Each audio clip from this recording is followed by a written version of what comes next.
Hello, I'm Jishan Karbanda. And I'm Ep18, and welcome to our podcast, Weekly Dose of High School, where we'll be guiding you through the life of a high school student while speaking to knowledgeable people in the industry. Welcome to our 18th episode. Today we are here with Lance Aves, who is a freshman at Ohlone College who's planning on going down the nursing route. Now, folks, in today's episode, we're going to be hearing Lance talk about his high school journey and how he chose a rather unique approach to the college admission process. So you don't want to miss this one. So, Lance, is there anything else you would like to add? Yeah, hi. Thanks for having me on the podcast. I think it's pretty cool what you guys are doing, and I wish you further success with the podcast. Thank you. All right. Without further ado, let's get into today's episode.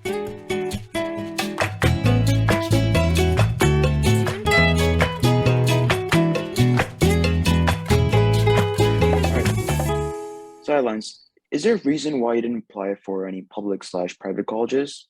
Is there any incentive to take a community college? Yeah, so entering my freshman year of high school, I definitely did have the ambitions of going to a four-year university. Throughout high school, I had a pretty active role in almost every aspect. However, it was really until late of my junior year where I felt that maybe going straight into a four-year university would not be the smartest option for my family and I. When my sister got accepted into UCLA, the cost to attend was pretty much a shocker to my parents. She too went through a community college and did the transfer process, but the 2 years to attend was still pretty expensive. So I figured it would probably be best to follow a similar path and go to Ohlone College. I would say my story isn't really unique. A significant amount of students do also go through community college, obviously because it's really cheap. And in general, I think community college is a viable option for a lot of students because if they are unsure about what they want to do, they can still figure things out without spending excessive amounts of money. Are you also planning to enroll in UCLA like your sister?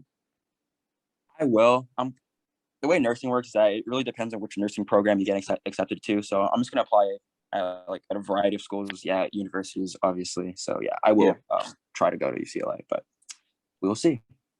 All right, sounds good. All right, Lance. So at the time of recording this episode, you have been through your first week of college. So do you mind explaining or talking more about that? How's it been for you? What experiences have you gathered so far? Yeah, so this is actually I've actually taken summer classes at Ohlone this past summer. So technically this isn't really my first week. But it is my first week in the fall semester, and it's definitely been a different experience. One of the more striking differences is definitely how your schedule is made and the times of your classes. It's pretty much up to you to decide which classes you want to take, and then obviously choosing the ones that best align with your major and the transfer agreements with the universities. Regarding the time, in my experience, my classes have been significantly longer, with most of my classes lasting for almost 2 hours or more. However, I find my schedule where I have a good break in between my classes and still have a lot of free time throughout the rest of the day. Currently, I'm working on my application to join ASOC, which is essentially the student government there.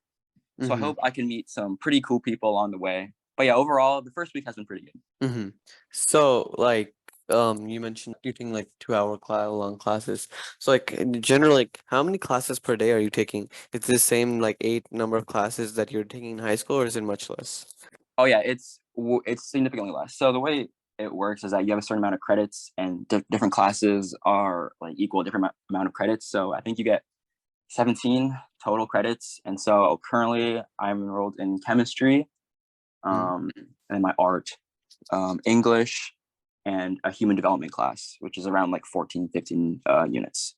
So yeah, I'm only taking 2 classes every Tuesdays and Thursdays, and then my chemistry is Mondays and Wednesdays. So yeah, it's pretty much just split up throughout the week. Got it.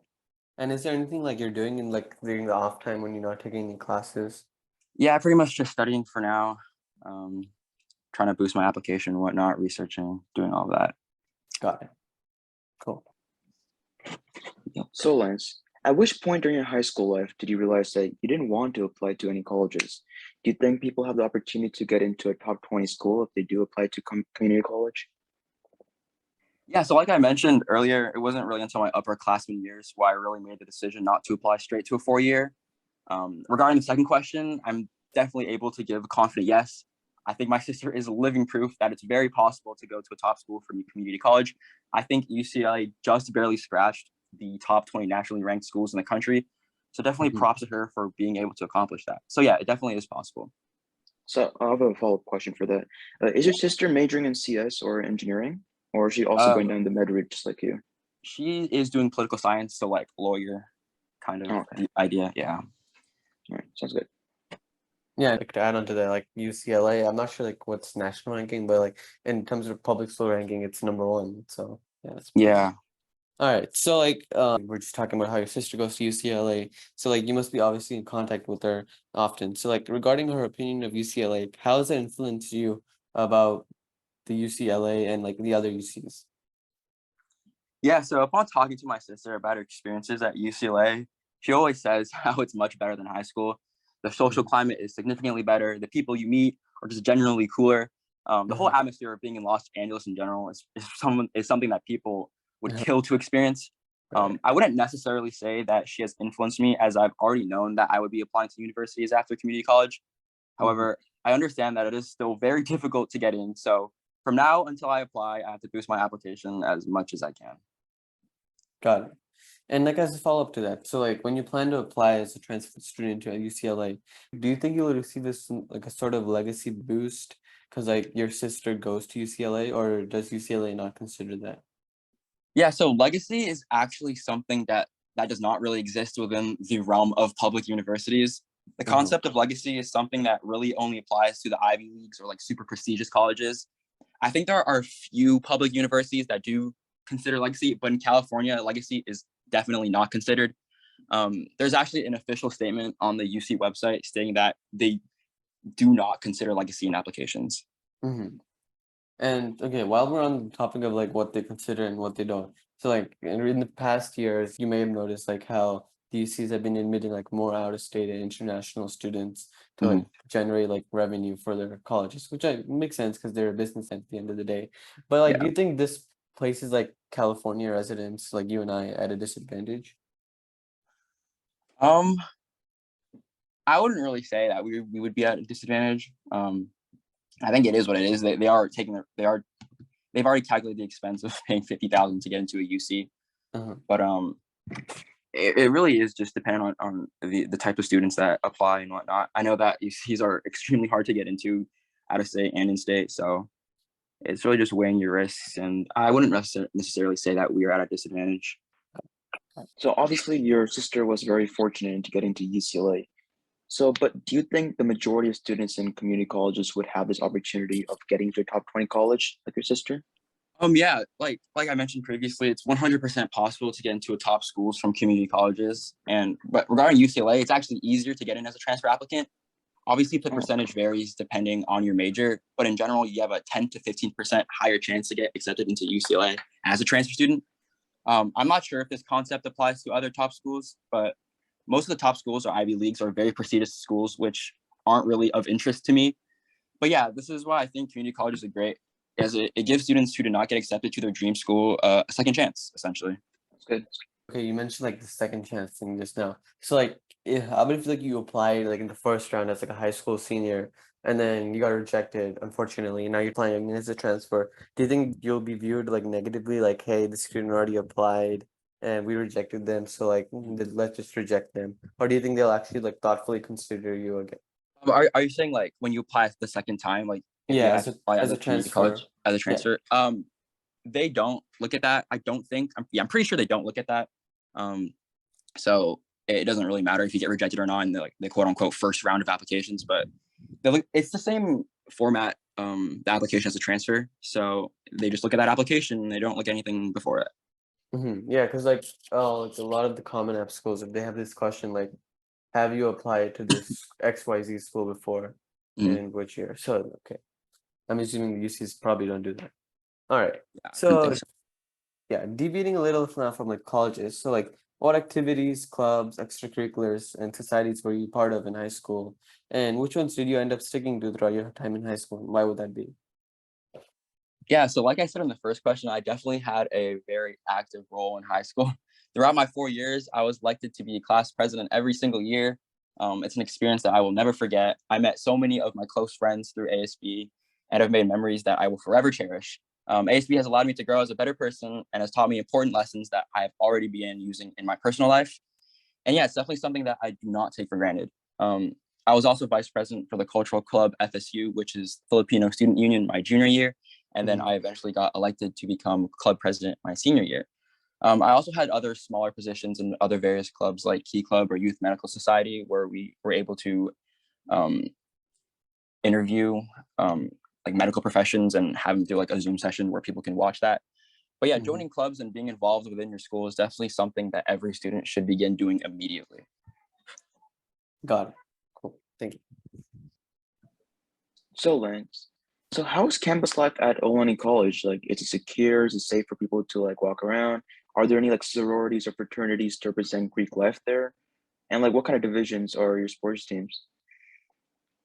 Yeah, as a community college, there isn't really much to do within the campus. Fortunately, this year we are able to use the newly built buildings, which were just built like 2 years ago. So it's actually a much nicer campus than other community colleges in the area. So there are a lot of like newer and nicer rooms to hang out, study, and eat. So it's definitely a good campus. Regarding its like secureness, I guess I would say so. I think the area in general is pretty safe. I mean, there are campus police around the area, so I think that's good enough for me. Yeah. There are no sororities or fraternities at community colleges. That's just something that does not exist. And then regarding divisions of my sports teams, I honestly do not know. I'm not really interested in sports, but yeah. Thank you. Okay. As a follow-up to that, so like how's your relationship with your professors? Like since it's a community college, are you doing any sort of like research with them or it's any sort of internships? As of right now, not really. It's just my first week. I haven't really gone to be able to have a close relationship with any of my professors so far. Obviously, since I'm doing the medical route profession, I want to get close with all my like bio center teachers. So like today, I want to get pretty close to my chemistry professor, so I can maybe get like rec letters from her or like get her advice and whatnot. But yeah, something that I definitely need to do. And then like what are the class sizes like? Are they like 50 students, 20, or is it more like 20 students? For my experience, my class sizes have been like pretty. There's a large range. Like in my communications class, there was like I think barely 20 people, and like half the people wouldn't even show up. But in like classes like English or like human development, you can get like 30 to like 40, maybe even 50. I think there's almost 50 in my human development class. But yeah, from my experience, it's pretty much just been a range. And I think my chemistry class has like 30, I think. So it's somewhat similar to high school in a way. Yeah, but yeah, it's a spectrum. Got it. Well, that's it for today for episode 18 of Weekly Dose of High School. Hope you guys enjoy listening to Lance share his advice on community college and his high school journey. Remember to tune in later this week for part 2 of this episode. Also, if you haven't already, make sure to subscribe to our podcast, whether you're listening on Spotify, Apple Podcasts, Google Podcasts, or YouTube. We're on all those platforms and we upload weekly episodes. So make sure to subscribe so you never miss an upload. Until then, take it easy, guys.